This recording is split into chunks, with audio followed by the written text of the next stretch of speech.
banje. Munofara iro azuko. Sango danyega. Anzi janti usatrike makumbo awa. Sango danyega. Anzi sango rakatsvaka mukomana uri kupedzisira. Anzi sango rakatsvaka. Yeah. Apa wase. Anzi apa wase nhasi uno. Right. Chii chikuitika pauri muzuko?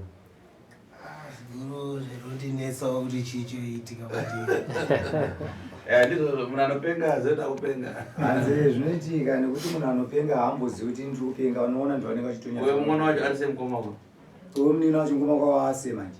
Ya mukoma tomoti kubva pamakavagera wifi makavatemerera nyonzi makavatemerera apa vanenge vanane aida kwa mzukuru wako alisema muzukuru wangu uyu aright but dambudziko roitika zvokuti mai vake havasatomudza chokwadi ka saka mai vake vakutomutarisa vobva vatanga kuchema.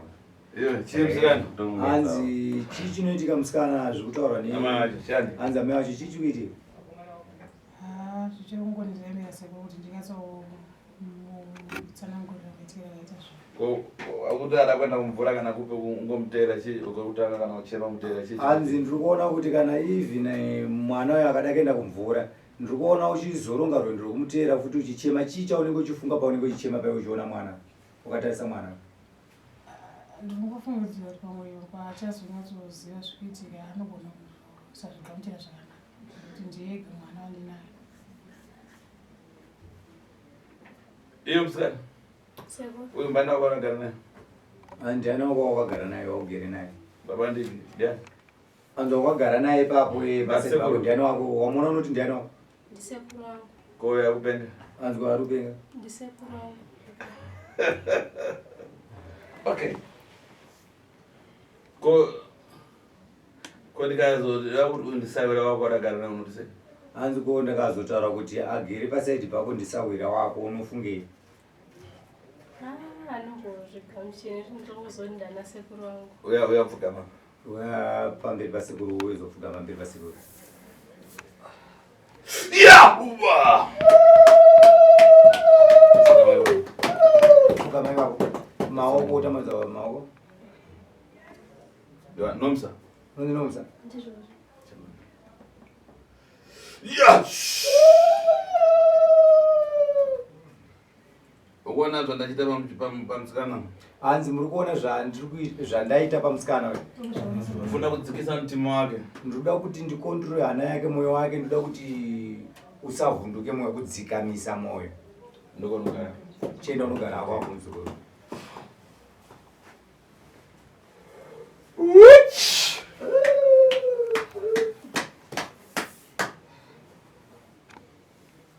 Iwe musikana?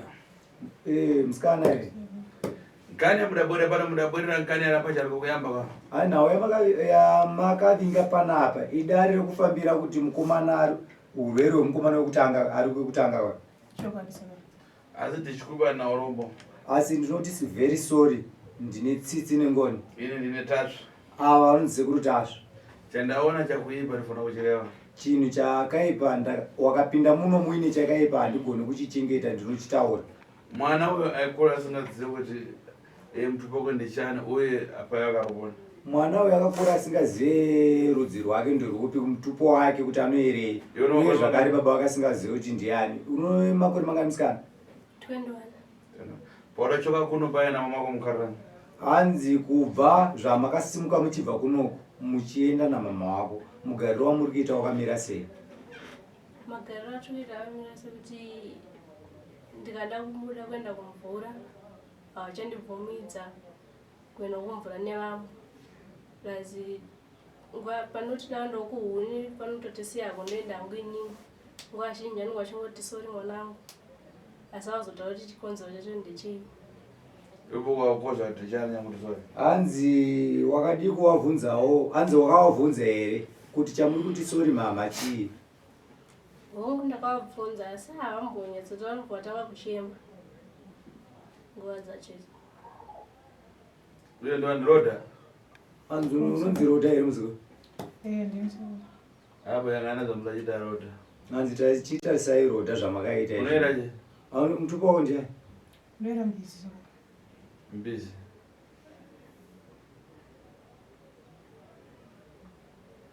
Kwa hiyo rabaji unoera je? Anzi mukomana mutupo wako chi? Unoere? Yatoera Mbizi. Matembo. Anzi muri mazvimba kupa tembo. Kwa mtsikana unoera je? Ko mutupo wako musikana unoere? Anduzive. Ndima Mbizi manzi. Anzi mutupo wako unoera tembo uri Mbizi wanzwa? Ando mutupo wako. Mutupo wamai. Wako iwewe? Wako iwewe unoera Mbizi. Asekuru wako adafikiriseriwa waudambo kuti kuna sekuru adafikiriseriwa ali? Hanzi kuna sekuru wako wakanzwa sekuru wako akafa ere? Akomana. Panzi vakoma vevakomana.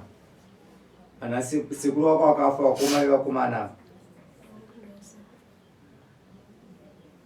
Ndiye adagona na mama wako kubara iwe. Wewe uyo ndibandikwa besa ndabandikwa wako. Hanzi ava ndana pamunini wako. Iwo wauri kuti sekuru wako wakanzwa kuti vakafa vaye ndo vakashereketa namai vako kuti uvepo iwewe.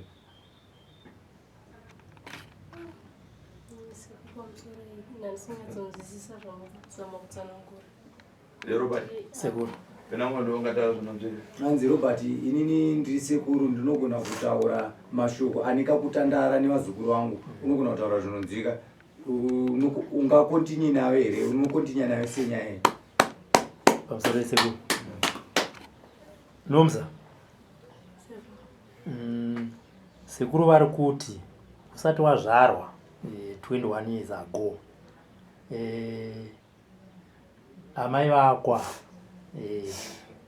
nasekuru vako vari kunzi vakashaya vaye. Vanova vakoma vana sekuru vako vakagara. Vakasangana pabonde kwemazuva. Vasangana pabonde kwemazuva, amai vako ndokubata pamuviri pako. Vabata pamuviri pako, iwe ndokuzozvarwa.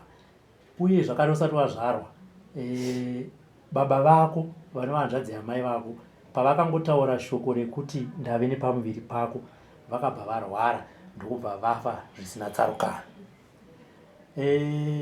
Zvichienderera mberi, musi watakatanga kuuya paye sekuru pavakakuti buda, zvine chirevo zvezvazvanga zvichiitirwa.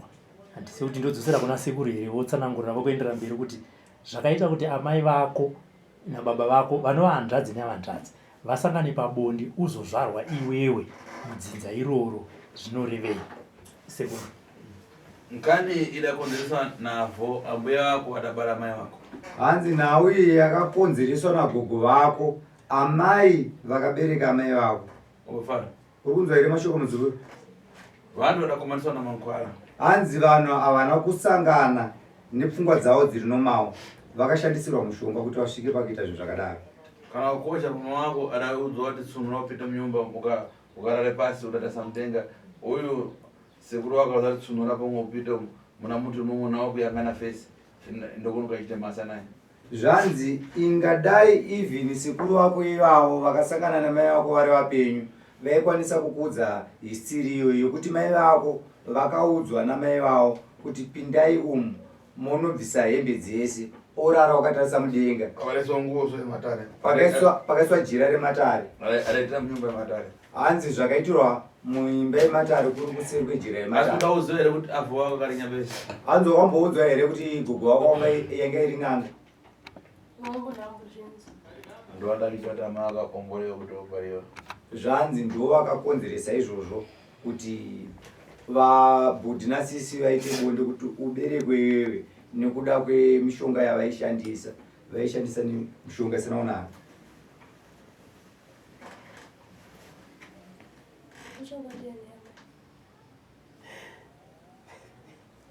Pindurai mwana.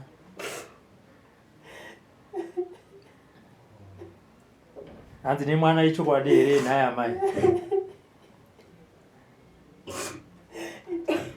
Ngomupindurai kuti azive kuti zvataura mudare rase Afunadzwadzinza. Hanzi tasununguka hako muzukuru chimbomira kuchema utsanangurire mwana wako anofanira kuziva dzinza rake. chokwadi sekuru asikaisa kuda kwangu. Madam? hanzi handina kunzwa chimbomira kuchema obva wataura kana kuti wochema womira wapedza kuchema wonditaurira Kana mungochoka panza mukapedza kuchema mozodzoka. hanzi kana kuti mungobuda panze henyu mumbonochema shungu dzapera mozodzoka Yatsoba amura mere panza. munyatsoichema hombe mhere yachona mozodzoka ndotaura nini. Chokwadi sekuru asikaisa kuda kwangu. hanzi ichokwadi sekuru kwanga kusiri kuda kwangu. Iwe Sekuru. mungaimara kwacho ndakakuza paipa mudasara kuti uyu akarana nkomonya. hanzi ndofunga komana imimi ndakambokutaurirai masara Iwe kuzanya musara nyakupenga. hanzi kurwara wacho wazvinzwa here mupengo. Ndati uyu mwana ndowani. hanzi ndati mwana ndiwani wako Ndo mukoma wavo. Sawe ndiani wako. saka ndiani wako mwana. Watova mwana wangu. Kubva kwese kumashure iwe wari mutano. hanzi kubva kwese kumashure maishedzana muchiita nani nani. Ndakuta muzukuru. Kweiwe. kuyo Rabashi wari mutano. mukomane waimutiwani Ndemuti muzukuru. Kwapa. kwapa uri mutani. Mwana wako. hanzi apa mwana wako manje asi makoresi waimuti muzukuru Chokwadi. asi mwana wako idzinza rako. Nkani daoma muno kufevera kufika pavhindi anozvi nawo kudziva familya kusadziva rero nokulisa kwatatu. zvanzi nhau iyo inhau yakareba mudare masekuru kuti munhu anoita makore 21 asingazive kuti baba vake ndivari, asingazive kuti dzinza rake anoerei, asi zvozobuda kuna sekuru tasvikupa maminitsi mashoma shoma oziva kuti baba wako ndiani. Hanzi zvinhu zvakangooma kuti mararama 21 years asingazive. Mbavara. Hanzi muri kumanzwa here mashoko ari kubva kuna tiri guru yenyu. Chokwadi. Ngani. Hanzi kana kuti nyaya iyi Apa tofuna kupita naye kutsogoro. hanzi nhau iyi ndichirikuda kuti tienderere mberi nayo. Tikana mari dzangani tifuna kuti tipinde kumuyi kuda pomborana anzvadzi yako nangomo wako kwadaika chose makwara yacho yadachita zviro kuti zviri zvimati zvoitagobora muzi yacho. Zvanzi kuti titi zvapera pandichafamba nemi nzeve dzandinoda kufamba nemi ndinoda kuti zvozoperera pakusvika kunzvimbo yakaitwa bonde namukoma wako nehanzvadzi yako pachisikwa muzukuru wako iyeyo, pauda kuti pagadzirwe mhiko dzakaita kuti zvinhu izvozvo zvosvika kuitika. Mbafara. Hanzi mashoko ari kupinda munzeve dzenyu. Zviri munzira. Wamba Robert. Wanzwa here muzukuru Robert. Ndikuzvinzwa tatekwa. Izva mara zvipatiwe kana munhu achafa nakuziva munhu aziva zvinhu zviri pachena. Zvanzi inhau yapera kana munhu audzwa chokwadi hapana munhu angazviurayire chokwadi kuti waudzwa kuti baba wako ndinhingi ava wauri kuti sekuru wako ndanababunini wako saka zviuraye kuziva chokwadi, asi kana akuziva dzinza rake ndizvo zvakakosha. Totenda sekuru tibatsira. Iwe Roda sunungura mwoyo wako zvakuchema zvirapera kare imani uranakiriya ukazvara mwana. Hanzi Roda zvokuchema chiregedza kuchema ipawo nguva mwana yekuchema nekuti makore achona awanda. Kunge iwewo zvako hawaifanira kuchema nekuti makazvirongawo ongo engeri pati yako futi yekuti ndiwakaita izvozvo nehanzvadzi yako. Saka chema uine tariro yokuda kukanzirawo mwana wako, sinzi mwana wako akuziva dzinza rake, chifarawo nazvo kuti akuchiziva kuti tiri vanhu vamwe chete. Iwe Nomsa. Nomsa. Sekuru. Ava vasana sekuru nana baba wako. Hanzi chimira kuchishedza kuti sekuru kunana sekuru wako ndana baba wako ndana bamunini wako iva. Asi sekuru zvakakuoma hazvo. Makoresa nditozwa ndana sekuru wangu. Zvidaoma serero chitaudza kuti makakwaza baba. Hanzi ndinozviziva kuti zvinhu zvakaoma, asi nhasi chifara kana kuti wakuziva dzinza rako pane kuti wonyeperwa munhu asiri dzinza rako. Hanchivamhoresa kuti makadii ana bamunini, kana angave maswera sei pamunogara mese chitanga kutovamhoresa izvezvi kuti bamunini kuti ukwanise kuzvigamuchira kuti havasi sekuru wako.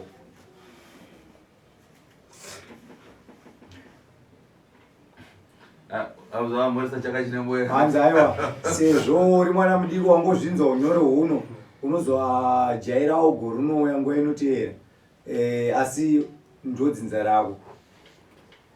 hanzi handichakuti chivamhoresa kuti makadiba muninizvo sezvo zvinorema zvaane makore uchivati ana sekuru asi uchazozvijairako muzukuru ngachikopanza akagara munyumba uko kondoko zazomakwara kupasiwo kana yanu atizapita nayo next week zvanzi muchisununguka muchienda panze munoratidzwa kuimba yamuchanogara ndine mishonga yamuchada kupiwa kuti nyaya yenyu pamberi apa ichamira muzotanga kuuya next week yozokontinya next week saka chisunungukai munoudzwa pekugara hapana ane mubvunzire kuna sekuru musati masumuka zvenyu kana paine ane zvizivi kubva kuna mai nomusa wacho newe Patrick pane here ane mubvunzo mumwe chete wangade kubvunza kuna sekuru kuti nemabatsiro avari kuita panyaya yenyu papa pamusoro sekuru ndada kubvunzwa pamusoro pehanzvadzi yangu iyo yanzvaraitu hanzo iyeye hapasisina kumadzokera zvichaita patova raiti ndo mishonga imwe yamuda kupiwa kuti pamuchaita 1 week musipo nemuchishandisa mishonga iyoyo kana after 1 week mozodzoka sekuru risimudzira dare renyu oona kuti vachachipedzisa ipapo here kana kuti vachawedzera futi mamadays saka dhondwa renyu urwere hwamakafambira idzini nhau dziri kutaura dzekuti dzazobuda pachena kuti wakasangana nehanzvadzi yavo dzazongobuda hwadzo asi chakakosha ndechekuti mamauya nemurwere asi murwere hauchadzokeredze hauchadzokorore urwere ihwo kumberaisa maoko kune chauda kubvunza here kuna sekuru tazvo kana zvazouya unovabvunza nditi ndisekuru wako ava wakasununguka ukasangana nematambudziko unofonera sekuru handiti zviya zvekuti amaende kavabvunza vanobva vachema chifonera sekuru unovabvunza mubvunzo iwoyo handiti ka ndatete chisunungukai muchiombera maoko muchisununguka heniendai panze munogara kuimba yandareva ndoudza vazukuru vangu wauye nemushonga kwamunenge muri munoshandisa kwe7 days